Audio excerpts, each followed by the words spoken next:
So today I'm going to talk about one of the most unique and impressive sections in the history of the Metheny group, and I'm referring to the end of the marimba interlude from Minuano 6/8.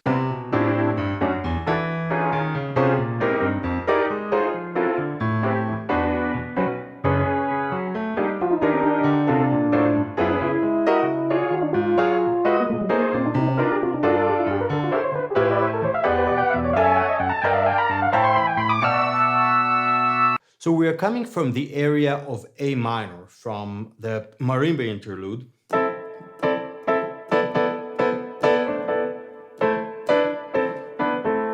We can either call it A minor or A minor Dorian with the F sharp.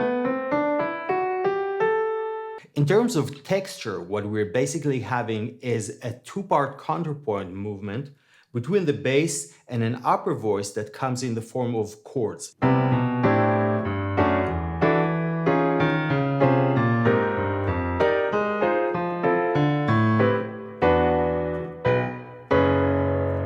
We can hear that independence from the bass in the beginning.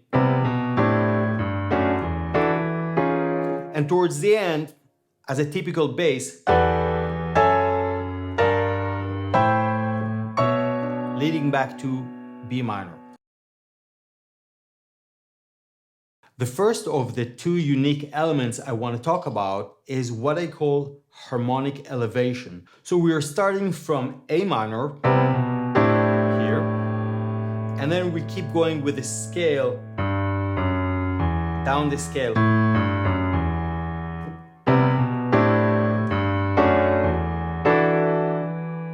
And then suddenly this E flat 7.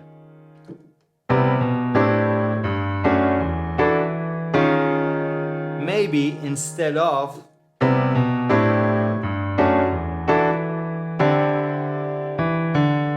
just keep it in the scale versus this elevation towards the E flat 7, the E flat 11 is taking us to the area of F minor, B flat minor, like that.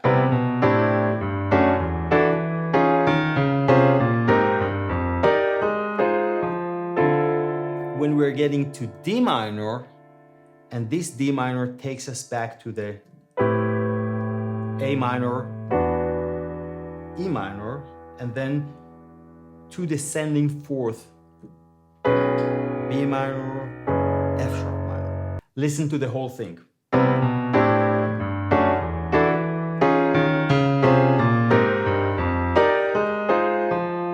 D minor,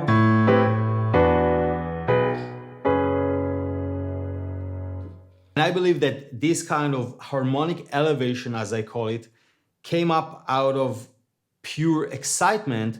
It's like when someone is raising his voice or her voice when being excited. It's like when a guitar player is bending a string to get that extra expression. The second part opens with the same descending motion in the bass with the same harmonic elevation. This time we're a minor third up. We're in C minor. So the first part started from A minor and this part starts from C minor, but if you look closely, you realize that it's not written the same way, not written the exact same way. In an accurate modulation from A minor to C minor, the bass would have started from E flat this time. It starts first in A minor, it starts from C. It should have started from E flat. But instead, it starts from G. And then it descends to that F sharp, the note of the harmonic elevation, with a straight movement downwards. So this is the first descending motion. We start from C.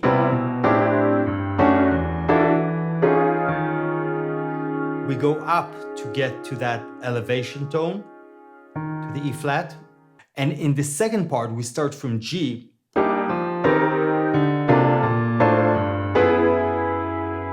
All the way down in one uninterrupted motion to our elevation tone, as we call it in this video, F sharp. One particularly beautiful moment harmonically is when we get to the D minor after the elevation move.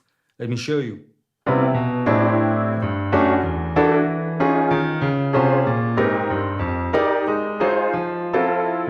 Here.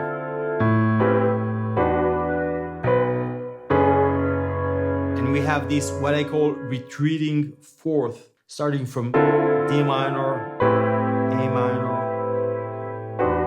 down to E minor, B minor, and F sharp minor.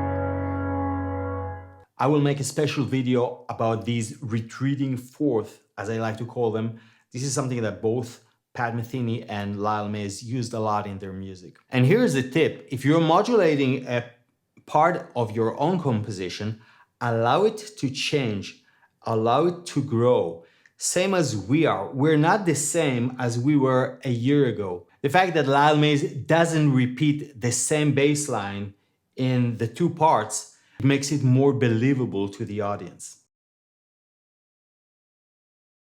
Suddenly, it's as though a new element is being spontaneously created out of all the action that surrounds it.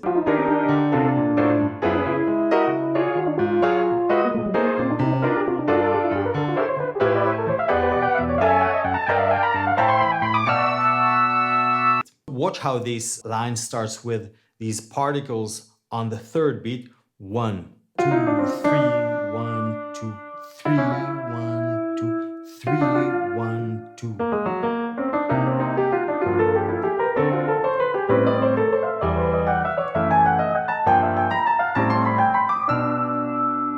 So what started as a quite hesitating melodic line with its initial particles falling on the weakest part of the bars ends up with gaining momentum with this sequence until it reaches the strongest beat of the bar, exactly when the main melody comes back again. Lyle Mays could have easily added 2 or 3 more parts, counterpoint parts, to these two-part counterpoint that's going on. But with all due respect to musical mastery, this is not just him writing counterpoint, maybe like in Slink, but this is something that happens naturally. Reminds me a little bit of the experiments they're making in that Large Hadron Collider in Switzerland, when they're trying to mimic the conditions for creating a tiny black hole. Now, musically speaking, a reactionary melodic line like this one is not something that composers come up with every day. I think that it is a result of a composer being truly invested emotionally in the music, just like a songwriter coming up with a truly great song with, if you will, that extra God particle inside of it.